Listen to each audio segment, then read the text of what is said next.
পরমাণুর মডেল এবং নিউক্লিয়ার পদার্থবিজ্ঞানের একটা গাণিতিক সমস্যা।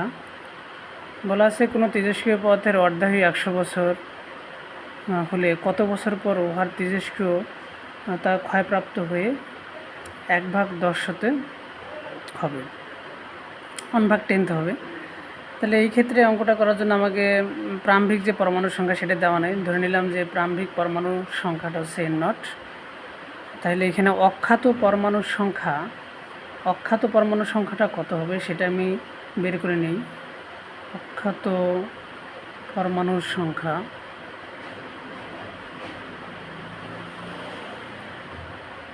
সংখ্যা তাইলে হবে n সমান আগের যে পরমাণু সংখ্যা আছে তার এত অংশ ক্ষয়প্রাপ্ত হয়। তাহলে অখ্যাত পরমাণু সংখ্যা যদি কত হয়, n হয়, তাহলে n সমান আমরা লিখতে পাবো কি n0/10। তাহলে আমরা ক্ষয় রূপান্তরের একটা সূত্র জানি, আমরা জানি যে n সমান n0 e⁻λt। এখানে আছে nটা হচ্ছে সেই অখ্যাত পরমাণুর সংখ্যা, যেটা মান এখানে আমরা বের করে রাখছি n0/10। এখানে n0 থাকলো e⁻λt। এখান থেকে যেহেতু চাওয়া হয়েছে কত বছর পর, তার মানে এখানে সময়টা আমরা বের করে নিব। তাহলে উভয় পাশ থেকে n0 বাদ গেল, তাহলে থাকলো এখানে 1/10 e⁻λt। তাহলে এখান থেকে আমরা যেটা করব সেটা হচ্ছে যে এখানে এই ইটাকে আমাকে বাদ দিতে হবে। বাদ দিতে গেলে আমাকে উভয় পাশ থেকে একটা লন ধরে নিতে হবে। তাহলে লন e⁻λt, এই লন ই এর মানটা হচ্ছে 1। আমরা জানি লন ই এর মান 1 হয়। তাহলে ডল ইন্টারতে চলে যায়, তাহলে এখানে থাকলো লন 1/10 -λt। তাহলে আমি যেহেতু এখানে বের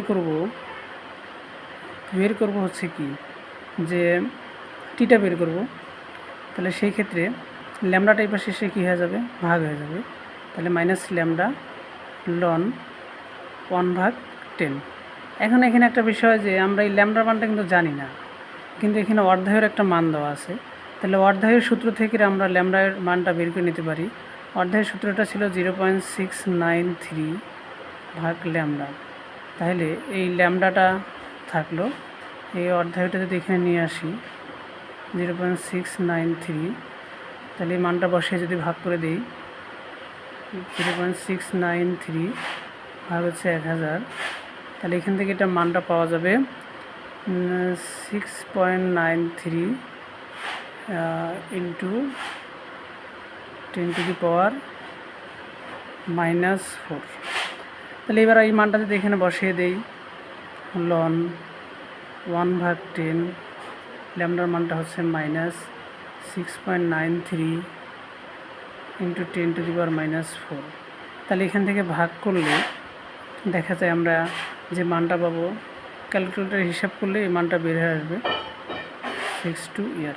তাহলে এটাই হচ্ছে আমার সময়কাল, যে ঠিক এত বছর পর তেজস্ক্রিয় ক্ষয়প্রাপ্ত হতে 3322.62 আওয়ার সময় লাগবে।